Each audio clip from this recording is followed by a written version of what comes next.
Chris Brown has been released on $6 million bail after being accused of assaulting a music producer in a London nightclub all the way back in February 2023. Last week, news broke that Chris Brown was arrested shortly after his arrival to Manchester. Now, for me personally, there are a few things about this situation that really don't sit well in my spirit, and it just really, I don't feel good about it. So I want to talk about some of those things today. But before we do that, I just want to say welcome to my channel. Well, you'll realize that I'm not famous, but I go by the famous girl and I talk about people that are. So with that being said, please make sure that you like this video, and when you're done, go ahead and leave me a comment and let me know what you think. So when the news came out last week about Chris's arrest in Manchester, I came across an article from The Sun, which is a British or UK based tabloid, and there were some statements made in this article that stuck out to me, and I'm gonna go ahead and read it to you. The article says, Brown was held on suspicion of causing grievous bodily harm to music producer Abe Dia at Trendy Tape nightclub in Mayfair, central London in February 2023. Brown flew into Manchester airport on a private jet yesterday afternoon. The Sun became aware of his presence in the UK and asked police whether Brown was under arrest. Met detectives then traveled to Manchester, where they arrested Brown at the Lorry Hotel. So for me, the first red flag was when the Sun admitted that they were the ones that called the police. They were the ones that learned of Chris Brown's presence in the UK, and they are the ones that called the police. So my whole thing is, like, if Chris assaulted someone or committed this horrible, violent crime, shouldn't the police have already been at the airport, like, waiting for him to touch down? Why would a tabloid need to contact the authorities and then ask them if he's going to be arrested? The second thing that I want to point out is that this alleged incident where Chris allegedly assaulted this producer with a bottle and punched him, kicked him, whatever, this supposedly happened all the way back in February 2023. It's May 21st, 2025. So it's literally been almost 2.5 years since this incident supposedly took place. So this was quite a while ago. So just with the incident having taken place so long ago, it doesn't really make sense to me why a news publication would expect someone to be arrested for something that allegedly happened 2.5 years ago. You know what I'm saying? And I also felt like just how a lot of these articles were wording things, like when the news broke about his arrest, it was like things were being worded in a way that would make you think that Chris Brown was already wanted for arrest. And what I mean by that is, you would have thought that the last time he was in London back in 2023, that the police would have already had a warrant out for his arrest for the seriousness of what he was accused of. But I want to make it very clear here that when Chris was picked up, he wasn't picked up based off of a warrant or based off of him already being criminally charged for something. They picked him up and brought him in for questioning, and then later he was charged. He was charged like the next day. So again, Chris was not charged criminally prior to arriving in Manchester. So if he didn't already have criminal charges, my question is, how did the Sun know that Chris was even on the police radar? That's what I'm saying. The second red flag that I came across was this dude named Ash the Pap. Apparently he's like a paparazzi photographer guy based in the UK. And I'm going to insert his TikTok video that he made regarding Chris Brown in the pursuit. Right, story time. Chris Brown. What happened? 10 o'clock yesterday morning, got a message. Basically, it said Chris Brown is flying on a private jet to Manchester. He's going to be there about 6 o'clock, 5 o'clock, 5 o'clock, I think they said, 5 o'clock. He's landing and he's going to be arrested when he lands because he's wanted here for assault charges, or at least an investigation into assault. So I was like, right, okay.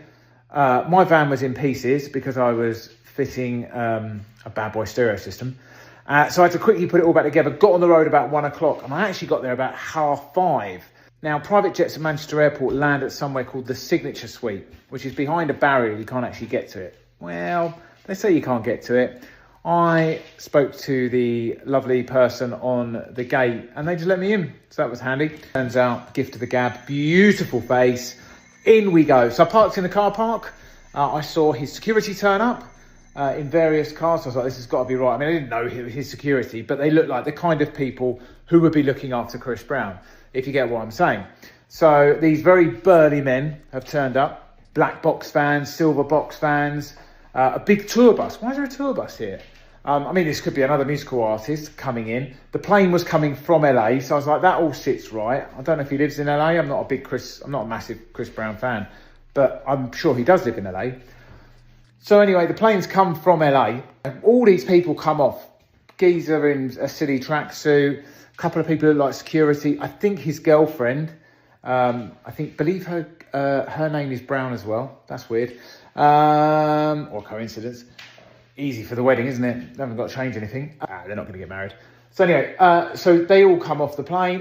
The pilot asked for a selfie. I'm like, well, any time now, the police are going to pull up, screaming, handbrake up. Oi, Mr. Brown, you're under arrest. Nothing.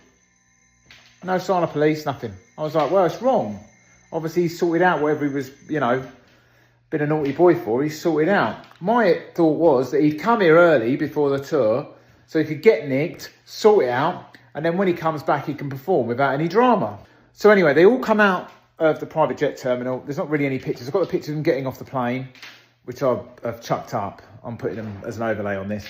So he gets into the tour bus. Anyway, there's only one place tour buses go and they sit, the Lowry Hotel. So I sort of jumped on the road and got in front and got to the Lowry because they're all sort of posturing along. So I got to the Lowry.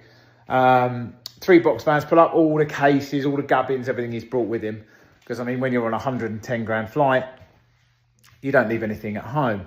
So all that goes into the hotel. And I'm like, well, he's here for a while. And he's on the tour bus, because obviously you sit on a tour bus for 7 miles and 22 minutes. That's the thing you do. So the tour bus pulls round. He jumps off the tour bus, bottle of Sprite in his hand with pink liquid in it. Don't know what that was. Pink gin and Sprite, maybe. And he went in. But he was like, he basically had his head down like this, because we were shooting from above. So he had his head down. So I was like, come on, son. So I was like, Chris. Like, it's only just down there, I'm like, Chris. Anyway, he wouldn't look round. So, being the comedy genius that I am, I went, Chris, give us a smile before you get nicked. He didn't smile, but he did turn around and look up like that. Which I've got the picture here. Anyway, so that was that done, and we left. Anyway, went to sell the pictures this morning and said to the son, look, why don't you give him a call? Why don't you try and firm this up? And so the Met Police confirmed it. They nicked him at 2 o'clock in the morning, and him in cuffs, and he's in a Manchester police station, answering questions about why a man got bottled a couple of years ago. So, will he be performing? I don't know. Wait and see. I'll let you know when we see him come out of the police station. So did you hear that right? This guy, Ash the Pap, who is a paparazzi dude, literally said that he told the son, why don't you give him a call? Why don't you try and firm this up? Basically, what he's saying in American terms is call the cops and try to confirm what's going on with Chris. He was the one that was behind getting the cops called. So my thing is, if Chris committed this horrific, violent, awful crime in a room full of people, why is it that a news publication had to call the cops? Like I said before, I feel like if they really believed that Chris was a violent criminal and really did something horrific to someone, then the police should have been there waiting for him on site, as soon as he touched down. I just don't see why publications are calling the cops on fucking celebrities. And this just goes into the whole idea that Manchester is extremely racist, because I do remember when Nicki Minaj went on tour last year, she was detained by the police out there, and that situation was really scary. I remember like Nicki was tweeting and she said like the cops were weird, like they were asking her weird questions like about her show, and it was just obvious that there was a concerted effort to try to sabotage her or have her miss her show. Like it was very obvious, it was really apparent. And I think she went live on Instagram, and I want to say she was tweeting on X as well. But yeah, Manchester is like known to do this shit to black artists, and I think Ari Lennox recently had a negative experience in a Manchester airport, I want to say. So yeah, there's just something about this situation that's just very off to me. It just doesn't seem right. All right, so now the third red flag that I really want to talk about is this video of the producer that alleged that Chris assaulted him. This producer had videos up on his Instagram page still of him literally hanging out with Chris Brown and his crew after the alleged assault would have occurred. So they said this assault happened on February 19th, 2023. Well, in this video that some of Chris Brown's fans found, was this producer hanging out with them on March the 6th. So let me go ahead and show this to you.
Okay, you saw that, right?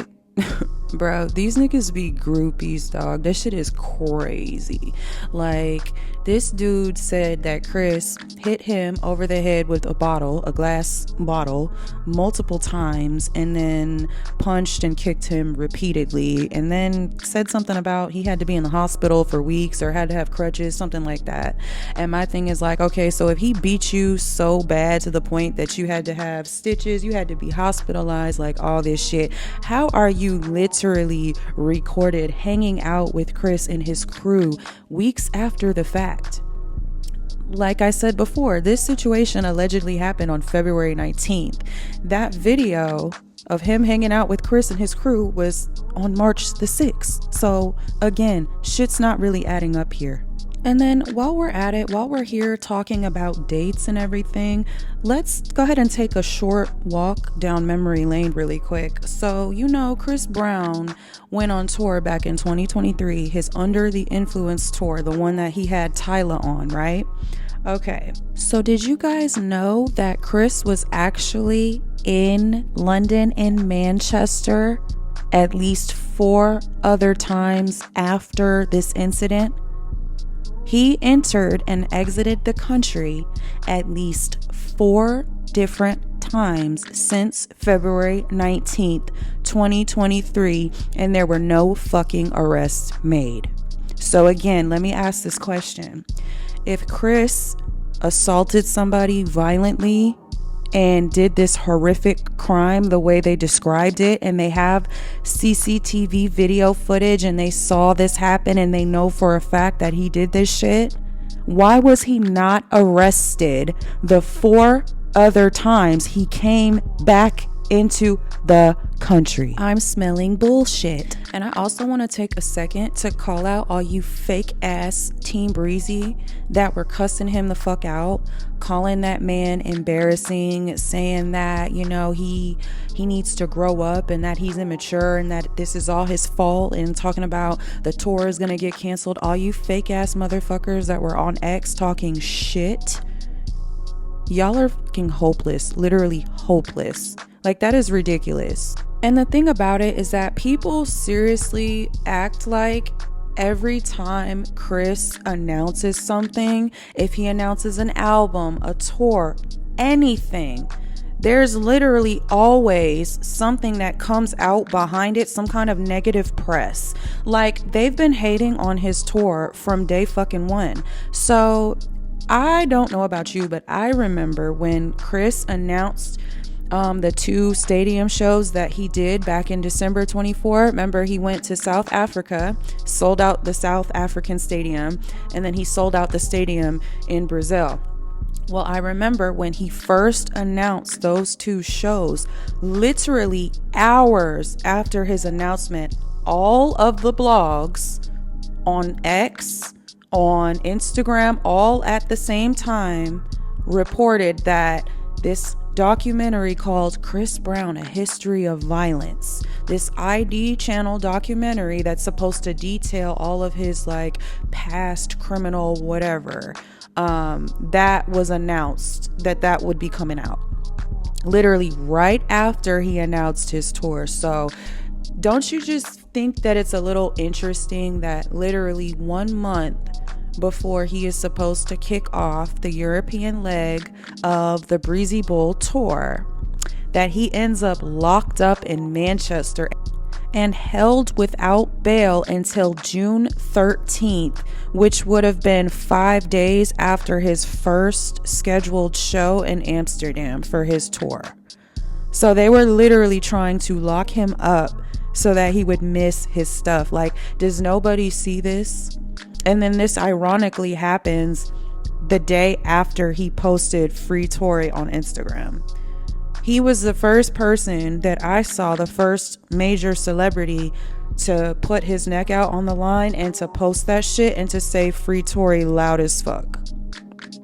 And immediately after this happens, he's locked up. And I also want to point out this little, coincidence that, there is another major artist that is kicking off the European leg of their stadium tour in June, aside from Chris Brown. And that artist reportedly has not been selling out. And the tickets that they have been selling have been going for as low as like $20. So, I mean, if we're really gonna think about this, I mean, who would really benefit at the end of the day from Chris not going on tour? Who benefits from that? Just a thought. I told y'all in my last Chris Brown and Beyonce video that there was some silent competition, some unforeseen competition in Chris Brown, that some people were feeling threatened. Some people might be feeling away because, Chris Brown was counted out. He's not even supposed to be doing this shit. He's not even supposed to be up here moving tickets and selling out like this. Like, he was supposed to be up out of here back in fucking 2009. And this man is like selling out stadiums like crazy. Literally like hotcakes. I've already noticed a lot of back and forth exchanges between Beyonce fans and Chris Brown fans in regards to who is more talented and like who's more successful. I've already seen those comparisons. So imagine once Chris actually goes on his tour and once he actually finishes and once those numbers come out and we get the final revenue and we see how much both of them made. Like, I could see it now. I could see the fans going back and forth comparing numbers. Like, I could see that being a a whole big fucking thing, because honestly, in my opinion, at the end of all of this, we're gonna have to have a completely different conversation about Chris Brown, because right now Beyonce's immediate competition is not Taylor Swift. It's this nigga right here. And people are not ready to talk about that. They're not ready to admit that, but it's the truth. And I'm not saying that Chris is going to outsell Beyonce on her Stadium World Tour, because Beyonce is Beyonce. Beyonce is the queen of the music. Like, we know that. Beyonce is Beyonce. And I'm not discrediting her at all. But I'm saying that I really do believe that when they're both done with their tours, I feel like if Chris Brown doesn't outsell her, like numbers wise, they're gonna be like neck and neck. They're gonna be like right next to each other. I don't think that if she does sell more than him, she's gonna like blow him out the water type shit. I really don't. I think they're about to be like pretty much neck and neck, and even that has a lot of people threatened, because like I said, he's not even supposed to be doing this. So again, I'll pose this question: who do you think benefits? What camp, what nation do you think benefits from Chris not going on that fucking tour? I don't know, just saying. Okay. One more thing, okay? One more red flag that I want to point out, all right? So, you remember, like, after they had locked Chris up, right? He had been locked up for maybe like 2 days, and then they arrested Chris's friend named Hoodie Baby.